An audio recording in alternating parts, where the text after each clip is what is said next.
구약이나 신약이나 모든 사람들이 하나님 앞에 나아가려면 반드시 제사장이 필요했습니다.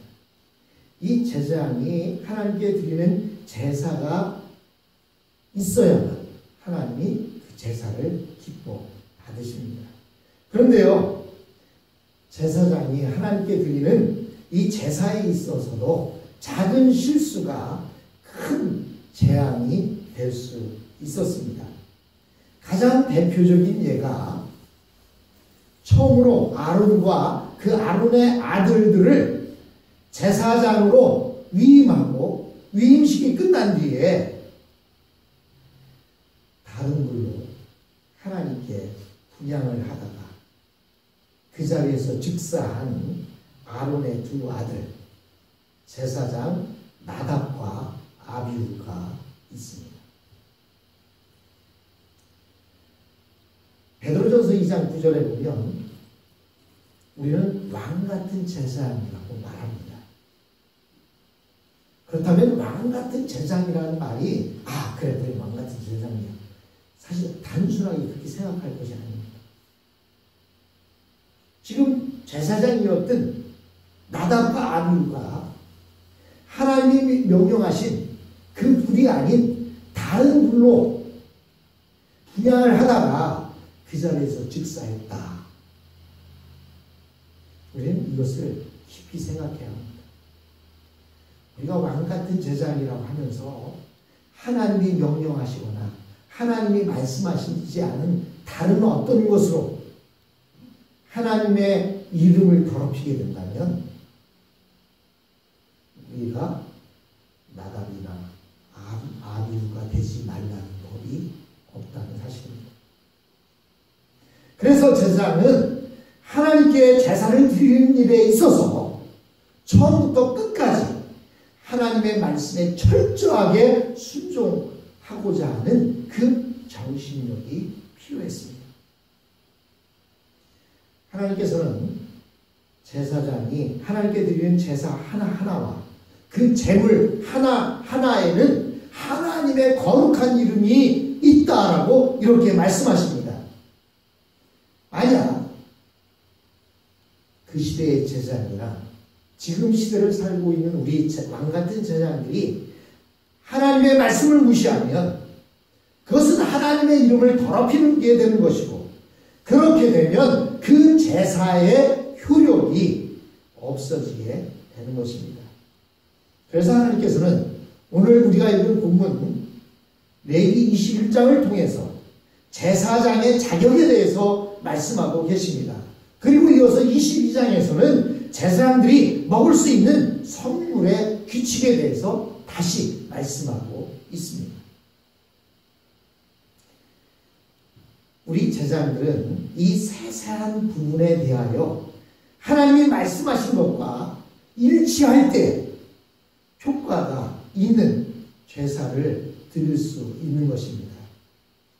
우리가 하나님의 말씀에 순종하고 그 말씀대로 살아갈 때 우리에게는 큰 힘과 능력이 나타나게 됩니다. 토요일날 아침에 눈을 떠보니까 너무나 추운 거예요. 그리고 구름이 그때까지도 껴있고 계속 일주일 내내 비가 왔습니다. 그래서 야외 예배를 드리려고 했던, 야외 예식을 하려고 했던 그것을 내부로 바꾸긴 했지만 비가 오고 날이 추우면 오시는 분도 어려움이 있고, 또 예식은 안으로 옮겼지만 그 피로연을 하는 장소는 야외이기 때문에 비가 오거나 날이 추우면 상당히 어려움이 있을 것 같았습니다. 그래서 우리 4명이 한 호텔에서 잠을 자고 일어나서 아침을 먹고 나오는데 제 아내가 그럽니다. 하늘을 향해서 명령을 하는 겁니다. 해가 중천에 떠 있을지어다, 바람이여 잔잔할지어다 그러는 거예요. 그래서 제가 갑자기 그 여호수아가 생각나고 또 모세가 생각났습니다. 그래서 우리 아들 두 분에게 이야기하기를, 야 얼른 바위 의자 가져와, 의자 내가 손 들고 서 있을 테니까 너 이렇게 어깨에 들고 있어. 그러면 해가 둔천에 떠 있어서 그 아메리카의 전쟁에서 반드시 승리하니까 그랬더니 제 아내가 저보다 믿음이 더 좋아서 요즘 시대에 명령하면 되는 것이지 무슨 거기에 뭐 손을 들고 서 있어야 되냐고. 그렇죠. 근데요, 참 감사하게도 일주일 내내 비가 와. 또 어제까지 계속 비가 왔잖아요. 근데 토요일 그 하루만 반짝 해가 났는데요. 얼마나 햇살이 좋은지 사진 찍기에도 좋았고, 물론 한 4시, 5시 되니까 조금 어둑어둑해지니까 쌀쌀해지긴 했지만, 예, 자문회 중에 잘 마칠 수가 있었습니다. 근데 와서 보니까 그날 여기는 또 비가 왔대요. 많이는 안 왔지만 그날 비가 왔다 이런 얘기 들었습니다. 근데 그 토요일 날 하루는요, 구름 하나 없이 해가 반짝하게 나는 그런 모습을 보았습니다. 이렇게 우리가 하나님의 말씀에 순종하고 하나님의 뜻대로 행할 때 하나님의 약속의 말씀이 효과를 보고 능력이 나타나는 것입니다. 아, 왜 저 사람은 저렇게 기도하는 족족 잘 돼갖고 저렇게 복을 받는데 왜 나는 이렇지? 나는 이렇기 전에 내가 어떻게 하나님의 말씀에 순종했나를 먼저 살펴야 됩니다. 저 사람이 하나님의 말씀에 순종했기 때문에 하나님께서 저 사람에게 복을 주셨다는 걸 생각해야지, 저 사람은 복 주고 왜 나는 복을 주나? 하나님은 그렇게 불공평한 하나님이 아니십니다. 하나님의 약속의 말씀에 순종하면 하나님께서 반드시 복을 임합니다. 나는 왜 복을 못 받을까? 나는 왜 이 모양일까? 그럼 여러분 자신을 돌아보십시오. 내가 정말 하나님의 말씀에 순종해서 제사를 드리고 있는지, 하나님의 말씀에 순종한 삶을 살고 있는지, 하나님의 말씀에 순종하는 삶을 살고 있다면 우리는 무엇이든지 명할 수 있습니다. 너희들이 믿음이 있으면, 겨자씨만한 믿음이 있으면 이 산을 들어서 바다에 던지라 할 것이 명예도 던져질 것이라고 주님은 말씀하고 있습니다. 우리 제자들에게 있어서 가장 중요한 일은 뭔지 아십니까? 우리가 계속 보았지만 가장 중요한 일은 단 한 가지, 우선 가장 중요한 것은요, 번제단에서 불을 꺼뜨리지 않는 것입니다. 만약 번제단에 불이 꺼지게 되면 이것은 하나님의 진노를 막는 안전장치가 고장난 것이기 때문에 그 순간부터 하나님의 진노가 이스라엘에 나타나게 될 것입니다. 그래서 이스라엘 백성 중에는 언제나 제사장이 있어야 하는데, 그렇게 하기 위해서는 어쩔 수 없이 이스라엘 백성 가운데 혈통으로 정할 수밖에 없었습니다. 그래서 하나님께서는 이스라엘 12지파 중에서 레위 지파를 택하시고 그 중에서도 아론의 자손들을 이스라엘의 제사장으로 삼으셨습니다. 그래서 레위 지파 중에서 아론 자손들은 태어나면서부터 제사장의 후보로 정해져서 태어났습니다. 그래서 이스라엘에는 선지자도 없던 시대가 있었습니다. 또 왕이 없던 시대도 있었습니다. 하지만 절대로 없어지지 않은 것이 누구냐면 바로 제사장이었습니다. 제사장은 끊어지지 않았습니다. 제사장은 모태로부터 제사장으로 만들어진 사람들이었습니다. 물론 모태 신앙이 좋은 점도 있고 좋지 않은 점도 있지만 대개 어렸을 때부터 하나님의 말씀과 성전의 분위기 안에서 자란 사람들은 다른 사람들에 비해서 하나님의 말씀을 믿고 따르는데 그만큼 더 효과적이고 조숙하게 됩니다. 그래서 어려서부터 부모의 손을 잡고 교회를 잘 다녔던 사람들은요, 커서도 다른 데로 떠나가는 일이 별로 없고, 혹시나 잊어도 옛날 그 어머니와 함께 했던 그 예배를 생각해서 돌아오는 경우들이 많이 있음을 볼 수가 있습니다. 사실 요즘 한국에서 큰 문제가 되고 있는 것은 부자 세습 문제가 이루어지고 있습니다. 아버지가 큰 교회 목사를 하고 있는데 그 아들에게 자신의 목회를 물려주는 것에 대해서 여러 가지 감론 을박이 있습니다. 많은 이야기들이 나와요. 근데 사실 미국에서는 그것이 문제가 전혀 되지 않습니다. 왜 문제가 될까요? 미국에서는요, 아버지가 그 교회 담임 목사였으면 아들이 또 이어서 담임 목회를 합니다. 하지만 아버지가 원해서 무조건 끌어다가 시키는 것이 아니라 전 교인들이 원해서 그렇게 아들이 대신해서 아버지를 대신해서 목회를 하는 경우들이 많이 있습니다. 근데 한국에서의 문제는 뭐냐면 아들이 아버지만큼의 그릇이 안 되는데 그릇이 안 되는 아들을 어거지로 물려주려고 하니까 문제가 있습니다. 근데 한번 생각해 보세요. 조그만 교회의 담임 목사님이 자기 아들에게 그 교회를 물려줬다고 하면 별로 문제가 안 될 거예요. 그렇죠? 그런데 대부분 그 아들에게 물려주려고 하는 목사는 누구들입니까? 대형 교회 목사들. 그리고 아들이 그 정도 그릇이 안 되는데 세우려고 하는 목사들. 그것 때문에 사실 문제가 되고 있습니다. 여러분이 잘 아는 한국의 부흥사 그러면 최고의 부흥사 가운데 침례교회 목사들이 몇 명 있는데요. 그 가운데 하나가 오관성 목사님과 김춘기 목사님입니다. 다른 교파를 초월해서 모두가 다 아는 목사입니다. 근데 오관성 목사님이 자신의 교회를 아들에게 물려줬어요. 근데요, 그 아들이 오관성 목사님은 얼마나 목회를 더 잘하는지 교인들이 2배 이상으로 늘어났고 또 얼마나 열심히 목회를 잘하는지 몰라요. 오관성 목사님은 자기 아들이 처음에 부목사로 왔는데요. 보니까 그릇이 아니야. 그래서 내쫓았어요. 미국에 와서 선교하고 공부하고 들어온 아들인데 내보냈어요. 그랬더니 그 아들 목사님이 선교를 나가서 선교지에서 선교를 하는데 얼마나 잘하는지 교인들이 모두가 저분을 모셔오자. 그래서 교인들이 원해서 다시 모셔와서 담임 목사로 앉힌 경우가 있습니다. 이런 경우를 제외하고는 많은 경우들이 부족한 아들을 어거지로 자기 권위와 자기의 담임 목사라는 그 지위를 이용해서 세우려고 하니까 문제가 되긴 합니다. 그러나 성경에 보면 사실 성전에서 자란 사람들이 대를 이어서 제사장을 하고 있는 모습을 보면 꼭 자기 자식에게 물려준다고 해서 그것이 그 자체가 문제가 되는 것은 아니라는 사실을 우리가 볼 수가 있습니다. 그런데요, 오늘 본문에 보니까 제사장이 해야 될 가운데 제일 중요한 게 뭐라고요? 저기 써있죠? 번제단의 불을 꺼뜨리지 마라.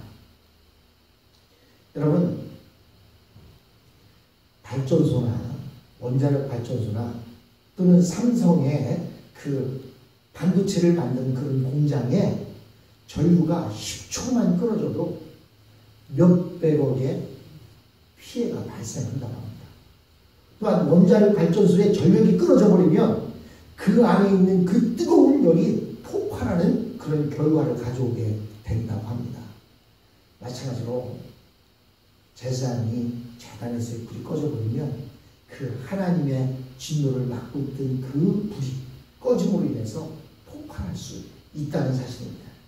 이것을 오늘날 우리 믿고 있는 사람들의 눈으로 바라보면 우리에게 있어서 기도의 불길과 예배의 불길이 꺼져서는 안 된다는 거예요. 우리의 삶 자체가 예배가 되어야 하고 우리의 숨쉬는 그 호흡 자체가 기도가 되어야 한다는 것입니다.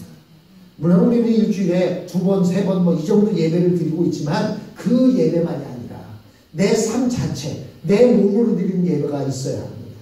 또한 기도 시간을 정해서 기도하는 것도 중요하지만 순간순간마다 하나님 앞에 기도의 삶을 살아야 돼요. 내 생각대로 판단하고 내 생각대로 결정하는 것이 아니라 하나님 이 문제가 있는데 이때는 하나님 어떻게 해야 될까요? 매 순간마다 꼭 눈을 감고 시간을 내서 기도하는 것이 아니더라도 이런 기도가 끊이지 않아야 한다는 것입니다. 우리는 왕같은 제자님으로 기도의 불길이 끊어지지 않아야 하고 예배의 불길이 끊어져서는 안 되는 것입니다. 그런데 이어서 제사장들로 하여금 1절에 뭐라고 말하고 있습니까? 백성 중에 죽은 자로 인하여 스스로 더럽히지 말라. 제사장들에게 이야기하기를 죽은 자를 제사 지내러 가지 말라는 거예요. 여러분 오늘날 누가 죽으면 가장 먼저 찾는 게 누구예요? 목사나 신부님들을 찾잖아요. 왜 그래요? 그들이 좀 하나님 앞에 좀 가까이 있는 것 같고, 그들이 뭔가 예배를 드려지면 죽은 그 사람이 좀 부족하게 살았어도 조금 참작이 되어서 조금 좋은 곳으로 가진 않을까. 근데 하나님께서는 뭐라고 말씀하십니까? 백성 중에 죽은 자로 인하여 스스로 더럽히지 말라. 가지 말라는 거예요. 왜냐하면 제사장은 죽은 자를 위한 제사장이 아니라 산자를 위한 제사장이라는 것입니다. 제가 국립묘지에 가서 그 군대생활을 하다 죽은 그 사람들을 장사 지내는 것을 한번 봤습니다. 한국에서. 거기는 가면요, 세계의 기독 종교가 다 나와서 거기서 예배를 드립니다. 처음에는 스님이 나와서 목탁을 두드려가면서 이렇게, 왜냐하면 그 중에는 불교를 믿는 사람이 있으니까. 또 한 번은 신부가 나와서 이렇게 성수를 뿌려가면서, 그리고 기독교 목사가 나와서 그 밤예배를 드립니다. 피너럴 서비스가. 근데요, 목사들은 피너럴 서비스를 할 때, 사실 미국은 앞에 시신이 있지만 한국은 뒤에 있거든요. 뒤에 이렇게 모시고 있어요. 영정 사진이 그 뒤에 있는데,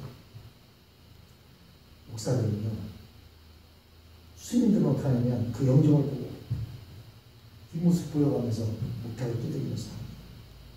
목사들은 그렇게 예배드리는 사람이 없어요. 피너럴 서비스 그렇게 전하는 사람이 없어요. 시신이 뒤에 있어도 어딜 보고 해요? 산자를 향해서. 죽은 자는 이미 끝났습니다. 산자를 향해서 무엇을 이야기해요? 복음 전하는 거예요. 구원을 얘기해요. 살아있을 때가 기회다. 지금이 기회다. 죽은 자는 더 이상 기회가 없습니다. 산자만은 기회가 있습니다. 지금 돌이켜 예수를 믿으십시오. 이렇게 그 피너럴 서비스를 합니다. 왜 그렇습니까? 하나님이 산자에 하는 것입니다. 제사, 왕 같은 제사들도 산자를 위해서 있는 것입니다. 또한 뿐만 아니라 그런데 한 가지 예외 조항을 두셨어요. 골육 지침을 위해서는 장례를 드려도 된다. 골육 지침이란 아버지, 아들, 뭐 자매, 형제 뭐 이런 부분을 이야기합니다. 그런데요, 그것도 대제사장만 돼요. 대제사장으로 있을 때에는 자기의 부모가 돌아가셨어도 제사를 드릴 수가 없습니다. 그러나 다른 제사장들은 그렇게 할 수 있는데, 그런데도 뭐라고 해놓고 있습니까? 2절에 한번 보십시오. 2절에서 3절, 자, 쭉쭉쭉 읽다가 보면 3절에 출가하지 아니한 처녀인 그의 자매로 말미암아서는 몸을 더럽힐 수 있느니라. 제사를 드리는 것, 골육 지침에 대해서 제사를 드리는 것은 허용은 해주셨지만 그게 몸을 더럽히는 것이다라고 말합니다. 계속해서 이야기하기를, 우리가 인간이 살아갈 때 있어서 보면 가장 큰 문제가 죽음이라는 것이 가장 큰 문제라고 우리가 생각하고 살아가고 있기 때문에, 그 죽을 때는 많은 사람들이 이렇게 와서 마지막 가는 길을 돌아봅니다. 심지어는요, 죽은 자는 서지도 않고 갑니다. 살았을 때는 신호가 빨간불이 켜졌을 때 서지 않고 가면 딱지떼고 벌금 물어야 되는데요, 죽은 시신들은 어때? 암만 파란불이건 빨간불이건 쓰지 않고 그냥 무조건 달려갑니다. 예, 마지막 가는 길 페널티 안 물릴 테니까 달려봐라. 그렇게 하는지는 모르겠어요. 그러나 우리가, 하나님께서 우리에게 원하는 것은 죽은 자를 장례에 지내는 것보다 사람이 살아있는 동안에 하나님의 말씀에 순종해서 영생을 얻는 것이 더 중요하다고 말씀하고 있는 것입니다. 그래서 서울역에 가보면 불신지옥 예수 천당을 외칩니다. 근데 사실은 불신지옥이 중요한 게 아니에요. 예수 천당이 중요한 거예요. 안 믿어서 지옥 간다는 것 때문에 그 말을 하기 때문에 좀 혐오스럽게 생각하는데 사실 그 말을 뺐으면 좋겠어요. 불신지옥을 빼고 예수 믿으십시오. 그럼 천국 갑니다.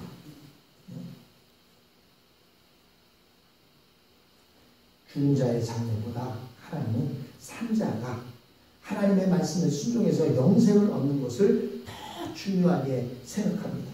그래서 예수님도 어느 제자가 와서 마태복음 8장 22절에 보니까 그 제자가 뭐라고 얘기합니까? 저로 제 부친을 장사하고 주를 따르게 하소서라고 이야기하니까 예수님께서 죽은 자들로 저희 죽은 자를 장사하게 하고 너는 나를 좇으라 라고 이렇게 말씀하셨습니다. 여러분, 의사가 필요한 것은요, 살아있는 환자에게 필요한 것입니다. 그 사람이 숨이 딱 끊어지고 사망 선고가 딱 내려지면요, 그 뒤를 의사가 전혀 얼굴도 안 쳐다봅니다. 가까이 오지도 않습니다. 딱 사망 진단하면 끝입니다. 의사는 살아있는 사람에게만 필요한 존재입니다. 딱 죽으면 필요한 존재가 누구예요? 의사 앞에 장자가 붙어요. 그래서 장의사가 필요하게 되는 것입니다. 장례를 지내는 의사다. 여러분, 죽은 자를 훌륭하게 장사 지내는 것보다 더 중요한 것은 살아있는 사람이 살아있는 동안 죄 용서를 받는 일이 더 중요한 일입니다. 그러나 하나님은 제사장도 사람인지라 그것을 인정하셔서 가까운 직계 식구들에게만큼은 장례식에 참석할 수 있도록 하셨다는 사실입니다. 또한 4절을 보시면 제사장은 백성의 어른인즉 스스로 더럽혀 욕되게 하지 말지니라 이렇게 말하고 있습니다. 여기에서 제사장이 백성의 어른이다. 다른 성경에 보니까 백성의 남편이다. 이렇게 번역되어 있는 것도 있었습니다. 이 말은 의미로 해석하면 하나님의 말씀을 맡은 자는 어른이다. 나이가 어리든 나이가 많든 상관없이 하나님의 말씀을 맡은 자는 어른이다. 그것이 목사가 되었든 집안에 어린 꼬마아이가 집안에 예수를 아무도 안 믿는데 혼자 예수를 믿든 그 아이는 그 집안의 어른이 되는 겁니다. 그래서 저보다 여러분들이 다 나이가 연세가 많지만 저를 어른되고 하시는 거예요. 왜? 제가 나이가 많아서가 아니라 하나님의 말씀을 맡아서 여러분들에게 말씀을 공급하는 자로 여러분들이 있기 때문에 저를 어른처럼 대우하는 것입니다. 그렇다면 말씀을 맡은 자들은 어른처럼 행동해야 돼요. 그래서 조금 죄송합니다. 그리고 이어서 5절에 제사장들은 머리털을 깎아 대머리 같게 하지 말며 그 수염 양표를 깎지 말며 살을 베지 말라. 이 이야기는요, 근동에 이방 제사장들이 이방신을 섬기는 제사장들의 모습이 이런 모습이었습니다. 대머리를 하고 있거나 머리를 이상하게 깎거나 또는 수염 양표를 갈라고 막 이상하게 보기만 해도 뭔가 좀 두려움이 있고 이런 모습을 또는 온몸에 막 타투를 해서 이상하게 막 무섭게 보이게 만듭니다. 하나님을 믿는 하나님의 제사장들은 이방신을 섬기는 그런 사람들처럼 그렇게 하지 말라는 거예요. 이스라엘 제사장들에게 있어 중요한 것은 자신을 어떻게 겉모습을 치장해서 근엄하게 보이거나 무섭게 보이는 것이 중요한 것이 아니라 하나님의 말씀을 붙잡고 그 말씀에 의지해서 살아가는 그 모습을 보여주는 것이 중요하다는 것입니다. 그리고 6절에 그 하나님께 대하여 거룩하고 그 하나님의 이름을 욕되게 하지 말 것입니다. 그들은 여호와의 화제 곧 하나님의 식물을 드리는 자인즉 거룩할 것이라 라고 이렇게 말씀하고 있습니다. 여기서 여호와께 대하여 거룩하라 라고 하는 것은 제사장은 하나님에 대한 예배에 일체 다른 종교들을 흉내내지 말라는 것입니다.